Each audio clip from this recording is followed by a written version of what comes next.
ஜோதிடத்தின் பரிணாம வளர்ச்சி ஏஎல்பி ஜோதிடம். இதை படிங்க, உங்கள் வாழ்க்கை உங்கள் கையில். நம்ம யாருக்கு எப்பவுமே போட்டியே கிடையாது. நம்ம யாருக்கு இன்னொன்று யாருக்கு யாருமே போட்டியே கிடையாது. அவங்கவுங்க ஸ்பேஸ் இருக்கும், அதுலேயே அவங்கவுங்க எவ்வளோ சாதனை பண்ண முடியுமாங்கிறது மட்டும் தவிர ரொம்ப அவர்கிட்டேருந்து கற்றுக்க வேண்டியது இருக்கு. ஏன்னா is a very very very deep person, very silent man. அந்த அளவுக்கு சைலண்ட்டாக இருக்கிறது கற்றுக்கணும்னு நானே ஆசைப்படுறேன். இது அவர்கிட்டயே நான் சொல்லியிருக்கேன். மிகப்பெரிய விஷயம். அவ்வளோ பெரிய நடிகரோட சன்னா இருந்தாலும் நான் யார் தெரியுமான்னு அவர் என்றைக்குமே சொன்னதே கிடையாது, அந்த மாதிரி பிஹேவ் பண்ணது கிடையாது. எக்ஸ்ட்ரானரி ஹியூமன் பீயிங் அந்த பொண்ணு. அவங்க நடித்த கேரக்டருக்கும் அவங்களுக்கும் சம்மந்தமே இல்லை. She was very very nice lady to work with. அதை விட பழகுறதுக்கு ரொம்ப நல்லா பழகுவாங்க.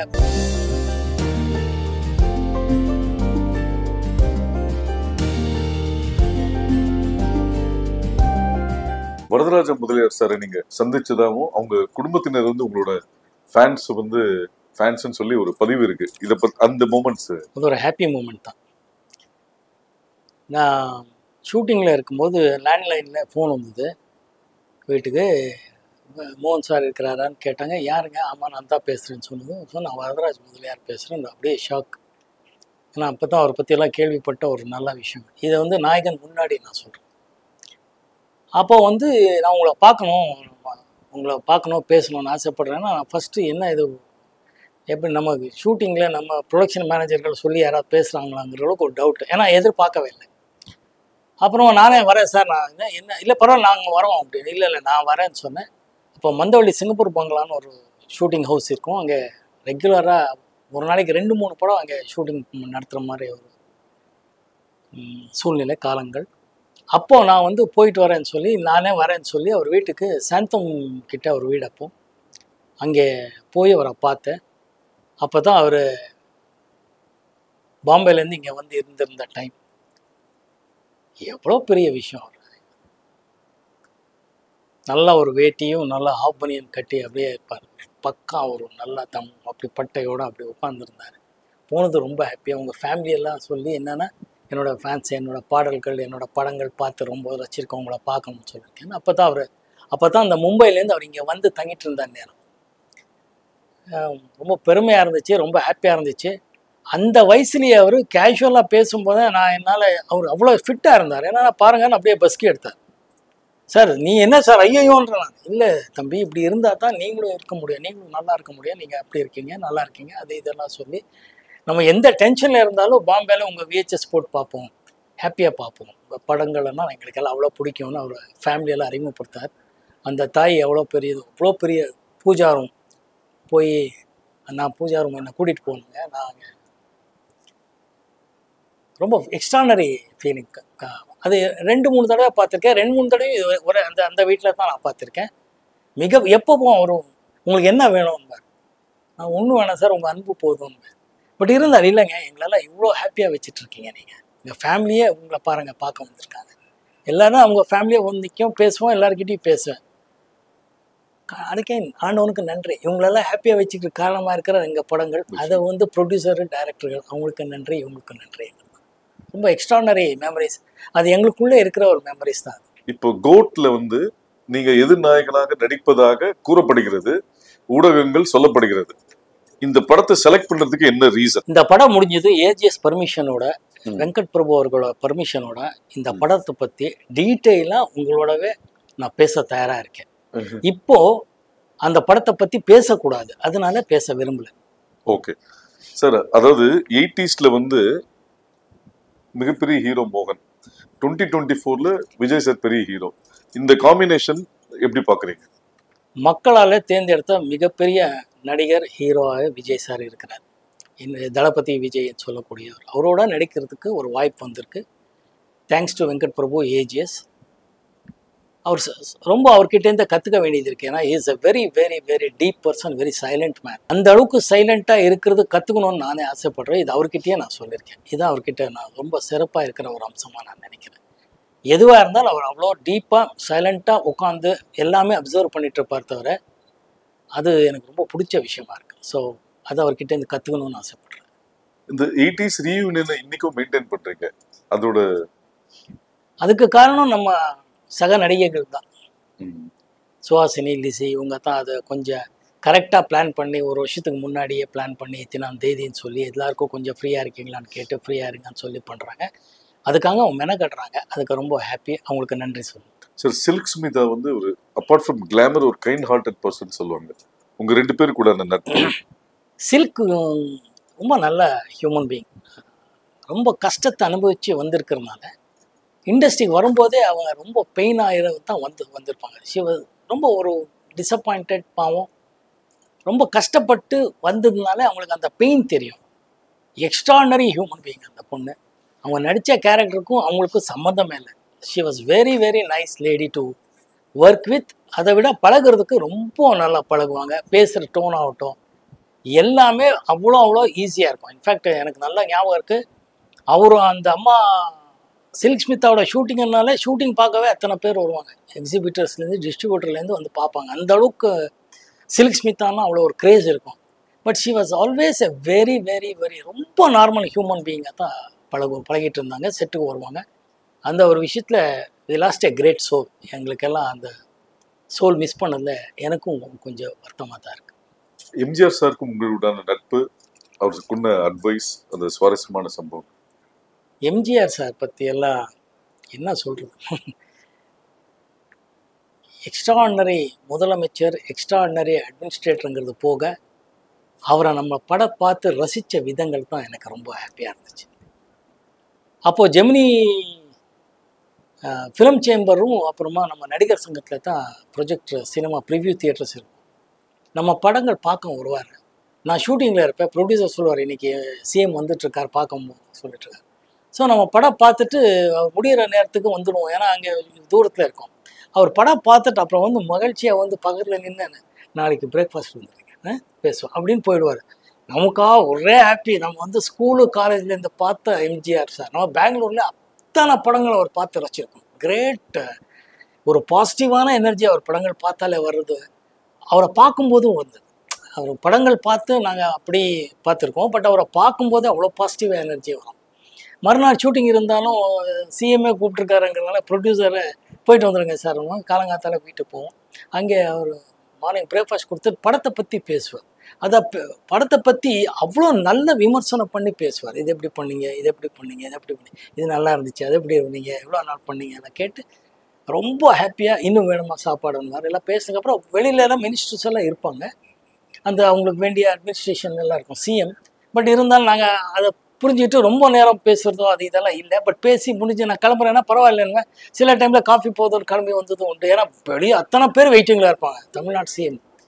அப்போது ரொம்ப நமக்கு பெருமையாக இருக்கும். அதுவே என்ன பண்ணுங்க நெக்ஸ்ட் படத்தில் பார்ப்போம் பேசுவோம் அப்படின்னு நமக்கே உள்ளே இருக்கும்.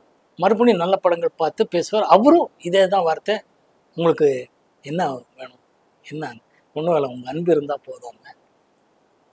Extraordinary memories sir. அப்போ எம்ஜிஆர் இந்த மாதிரி ஆட்களோட உட்காந்தோம் பேசணும் அப்படிங்கிறத எங்கள் லைஃப்பில் one of the biggest achievements. அதனால அது எக்ஸ்ட்ரானரி ஃபீல். சிவாஜி சாரோட சிவாஜி சார் நடிப்புல நடிகர் திலகம் சிவாஜி சாருங்கிறது நமக்கு வரும்போதே இண்டஸ்ட்ரிக்கு தெரியும். அவரோட 2-3 படம் நடிச்சிருக்கேன். அவர் வரும்போதே அவரோட படங்கள் பார்த்து அதே தான் பெங்களூரில் நான் வந்து ஸ்கூலு காலேஜில் பார்த்ததா. அங்கே பெங்களூரில் இன்னொரு நல்ல விஷயம் என்னென்னா, நம்ம எல்லா மொழி பசங்களும் அங்கே இருக்கிறதுனால அந்தந்த மொழியில் அந்தந்த வாரம் வர படங்கள் பற்றி பேசுவாங்க. சிவாஜி சார் படம் வரும், நாகேஸ்வரராவ் படம் வருதோ, ராஜேஷ் கண்ணா படம் வருதுன்னு அவங்க சொல்லும்போது எல்லார் படமும் எல்லா பேரும் போய் பார்ப்போம். காலேஜ் கட்டடிச்சு ஸ்கூல் கட்டடிச்சு போகிறதே படங்கள் தான் நமக்கு ஒரு என்டர்டெயின்மெண்ட். அப்போ பார்க்கும்போது இந்த மாதிரி அவர் சார் படங்கள் எல்லாம் பார்த்துருக்கோம்.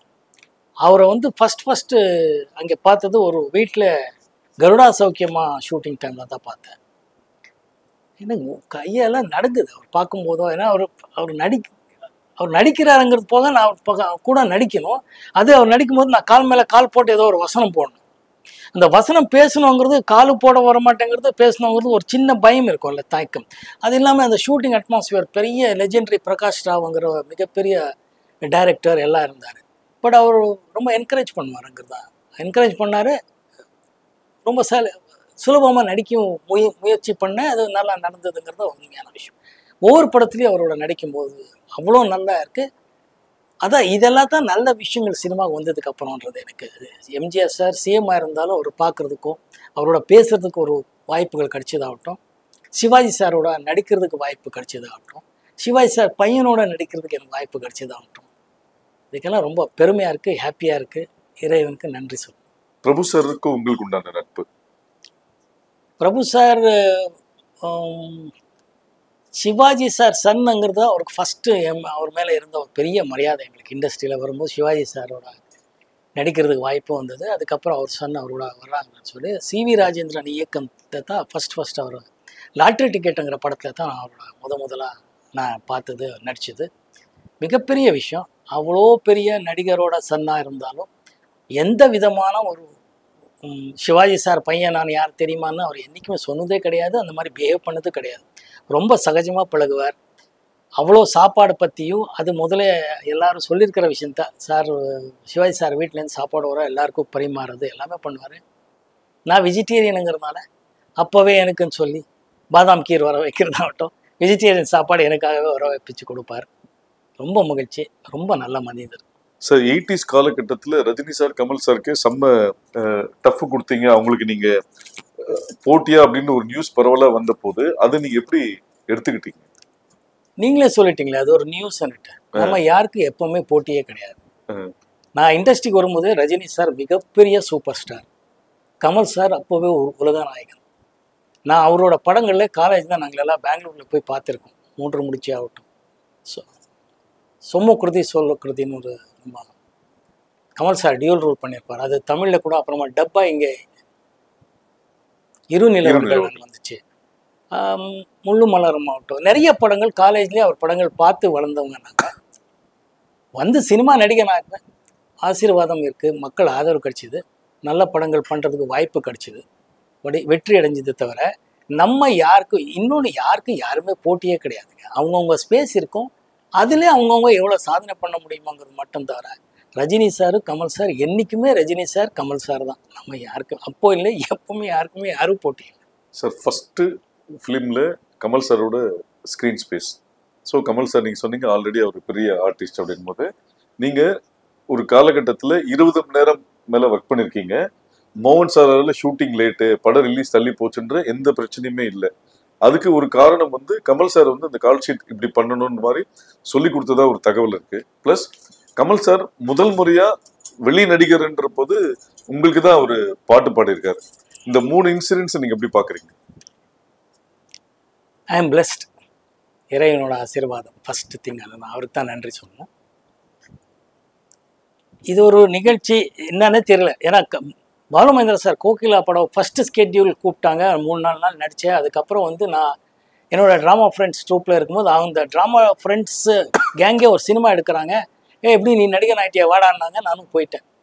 காராப்பூர் ஃபாரஸ்ட்டு மைசூர்லேருந்து உள்ளே ஒரு கொஞ்சம் டிஸ்டன்ஸில் இருக்கிற ஃபாரஸ்ட் ஏரியா. ஷூட்டிங்கில் இருக்கேன், நமக்கு தெரியவே தெரியாது. இங்கே பார்த்தா பாலுமகேந்திரா சார் கோகிலாவுக்கு 2வது ஸ்கெட்யூல் பெங்களூர் வந்திருக்கிறாரு. லெஜெண்டரி கமல் சார், ஷோபா, ரோஜாரமணி இவங்களெல்லாம் நடிச்சிட்ருக்காங்க. என்ன கேட்டிருக்காங்க. வீட்டுக்கு அப்போல்லாம் லேண்ட்லைன் ஃபோன் பண்ணி கேட்டிருக்காங்க. எங்கள் அப்பா வழக்கம் போல் அவன் இங்கேயும் ஏதோ ஷூட்டிங் போனானேன்னு இவங்க டென்ஷன் ஆகிட்டாங்க. எந்த ஷூட்டிங் போகிறா, இப்போ இது நம்ம படம் அனும்போது அப்போவே கமல் சார் வந்து ரொம்ப பிஸியான ஆக்டர். அவங்க ஷூட்டிங்னால 400-500 பேர் மேலே வந்துடுவாங்க. அங்கெல்லாம் கப்பன் பார்க்லலாம் பார்த்து நம்மளே ரசிச்சிருக்கோம், மகிழ்ச்சி பார்த்துருக்கோம். ஸோ அவரோட டேட் அவ்வளோ இம்பார்ட்டண்ட்டு, நமக்கு தெரியாது.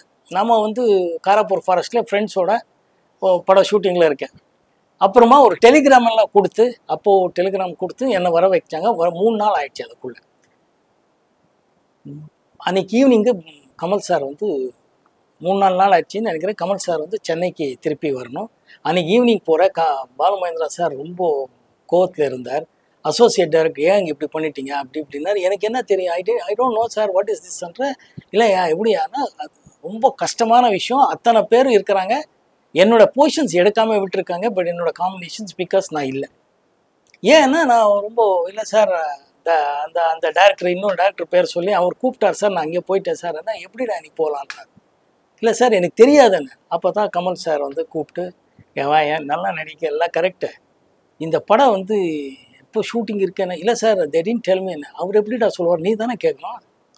இன்னிலேருந்து இப்போ மார்க் மை வேர்ட் டைரி வச்சுக்கோ, எப்பப்போ யார் யார் கூப்பிடுவாங்க, எத்தனை நாள் வேணும்னு நீயும் கேட்கணும். அவங்க சொல்கிறாங்க இல்லைங்கிறது கூட நீ கேட்கணும், கேட்டு தெரிஞ்சுக்கணும். இன்னொரு படம் வந்திருந்தானா நான் இல்லை சார் எனக்கு தெரியல, இதெல்லாம் தெரிஞ்சுக்கோன்னு தானே சொல்லிட்டுருக்கேன். இதெல்லாம் தெரிஞ்சு you should maintain a diary, there you should mark every ஃபிலிம்னார். ஸோ முதல் படமே கால் ஷீட் கிளாஷ்ன்றது அப்போது நான் உணர்ந்தேன். அதுக்கப்புறம் எந்த படத்துக்கும் நான் கால் ஷீட் கிளாஷ் பண்ணதே இல்லை. என்னால் ஒரு மணி நேரமும் 1/2 மணி நேரமும் லேட் ஆனதே இல்லை. அது ரொம்ப முக்கியமான காரணம். கமல் சார் அன்னைக்கு சொன்னது. நான் பழகினா நான் வளர்ந்த அந்த ட்ராமா ட்ரூப் ஒரு பெனகான்ட்டு இருக்குது. அது வந்து பிபி காரந்தன் சொல்லி ஒரு எக்ஸ்ட்ராடினரி மனிதர், extraordinary legendary director, music director, எல்லாமே அவர். ஹிந்துஸ்தானி மியூசிக் எல்லாம் அவரோட ட்ராமாஸ் எல்லாம் அவ்வளோ பெரிய இன்டர்நேஷ்னல் பாப்புலர். அங்கே என்னன்னா எல்லாரும் இப்போ இந்த கூத்துப்பற்ற என்ன சொல்லுவோம், அப்போவே எல்லாரும் எல்லா வேலை பார்க்கணும், யாராலையும் எதுவுமே லேட் ஆகக்கூடாது, வரக்கூடாதுங்கிறது ஒன்று. அந்த ஸ்கூல்லையே வளர்ந்ததுனால அது எல்லாம் ஹெல்ப் ஆனதுனால இது வரைக்கும் அது மெயின்டைன் பண்ணிட்டு இருக்கேன். ஸோ இளையராஜா சாருக்கு உங்களுக்கு உண்டான நட்பு, பொதுவாக உங்களுக்கு நிறைய ஹிட்ஸு கொடுத்துருக்காரு. ஸோ அந்த விஷயங்கள் இப்போ சொன்ன மாதிரி தான், எஸ்பிபி சார் சொன்ன மாதிரி தான். இளையராஜா சார் பற்றி என்ன சொல்கிறது, அவர் அன்னைக்கிளியிலேருந்து இது வரைக்கும் ஹிட் ஃபிலிம்ஸ் தான் கொடுத்துருக்காரு, ஹிட் சாங்ஸ் தான் கொடுத்துருக்கிறார். எல்லா வெற்றி படங்கள் பின்னாடி அவர் இருக்கிறாருங்கிறது உண்மைதான். ஒவ்வொரு பாடல்களும் அவர் யார் நடிக்கிறாரு இல்லைங்கிறத விட அவர் கதைக்கு எப்படி வேணும்னு போட்டு தான் எனக்கு தெரிஞ்ச உண்மைகள். அதாவது ஒரு படத்துக்கு இப்போ பயணங்கள் முடியுது இல்லையா, நான் நடிக்கிறேங்கிறது சாருக்கு எப்படி தெரியும், நெஞ்சத்துக்கு இல்லாத நான் நடிக்கிறேங்கிறது சாருக்கு எப்படி தெரியும். அவர் எக்ஸ்ட்ரானரியாக பாட்டு பண்ணி கொடுப்பார். அந்த பாட்டை வந்து ஸ்க்ரீன்லேயே எக்ஸ்ட்ரானரியாக கொண்டு வந்த ஆர் சுந்தரராஜன் அவர்களாகட்டும், மகேந்திரன் சார் ஆகட்டும், மணிவண்ணன், இந்த மாதிரி நிறைய லெஜெண்டரி டைரக்டர்ஸ் பண்ணதுனால அது ரீச் ஆயிருக்கு. அவர் எந்த ஹீரோ எந்த டைரக்டருங்கிறத இதே இல்லை அவருக்கு. இப்போ இன்னைக்கு வரைக்கும் பாருங்கள், விடுதலை சூரிக்கும் எக்ஸ்ட்ரானரி சாங் கொடுத்துருக்குறாரு. அதனால அவர் எல்லா படத்துக்கும் சூப்பர் ஹிட் பாடல்கள் தான் கொடுப்பார். அந்த பாட்டு எக்ஸ்டென்ஷன் ஆடியோ ரிலீஸ் ஆகி ஹிட்டாக இருக்கும், படமாக ஹிட் ஆகும்போது படமும் ஓடணும். அந்த படத்தை ஓடுறதுக்கு நான் டைரக்டர் பங்கு இருக்குன்னு நான் சொல்வேன். டைரக்டர் வந்து எப்போ ஆடியன்ஸ் கிட்ட கனெக்ட் பண்ணுவாங்களோ அந்த பாட்டு இன்னும் பெரிய லெவலில் ஹிட் ஆகும். அதனால அவர் வந்து பொக்கிஷம், நமக்கு ட்ரெஷர். இப்போ வந்து எந்த ஒரு ரீரெக்கார்டிங் இது வரைக்கும் யாரும் பண்ண முடியாததான் அவர். அப்போ அந்த இளையராஜா சார் கிட்ட எனக்கு ரொம்ப ரொம்ப ரொம்ப பிடிச்ச விஷயம் என்னன்னா அவரோட டிசிப்ளின் தான். அவர் இசை அவர் எவ்வளோ பண்ணிட்டு இருக்கிறாருங்கிறது எல்லாருக்கும் தெரிஞ்ச விஷயம், சோஷியல் மீடியாவில் இருக்கிறவருக்கே தெரியும். பட் அவர் அந்த ஆனஸ்டாக காலை 7 மணிலேருந்து 1 மணி 2 to 9ங்கிறது எவ்ரிடே. பௌர்ணமிக்கு எப்படி திருவண்ணாமலைக்கு போயிட்டு வரணும் எப்படிங்கிறத கண்டினியூஸாக இயர்லி பண்ணுறதுக்கு ஒருத்தனால முடியவே முடியாது. He so dedicated either in discipline or life. 7 மணி ஆகுதுன்னா பிரசாத் ஸ்டுடியோவில் ஒரு வண்டி இருக்குங்கிறது தான் டெஃபினட். மழை வந்தாலும் சரி, வெயில் அடித்தாலும் சரி, அவர் வருவாருங்கிறது தெரியும். அவரை நம்பி அத்தனை டைரக்டர்ஸ், ப்ரொடியூசர்ஸ் போயிருப்பாங்க. அவர் யாரையும் என்றைக்குமே டிசப்பாயின்ட் பண்ணதே இல்லை. அவர் வரவே இல்லை இன்னைக்கு இது வரைக்கும் கேட்டதில்லை. அவரோட அந்த டிசிப்ளின் லைஃபும் அவரோட இசையிலே அவர் இன்றைக்கும் அவருக்கு அந்த பசி இருக்குது. என்ன புதுசாக பண்ணணுங்கிறது இருக்குது. அதை நாங்கள் விடுதலை பாட்டிலே பார்க்கலாம். எக்ஸ்ட்ரானரியாக பண்ணியிருப்பார். ஸோ அவரை பற்றியெல்லாம் பேசுகிற அளவுக்கெல்லாம் நமக்கு எனக்கெல்லாம் தகுதியே கிடையாது. ஆக்சுவலாக பாடலாம் புகழலாம், அவ்வளோதான்.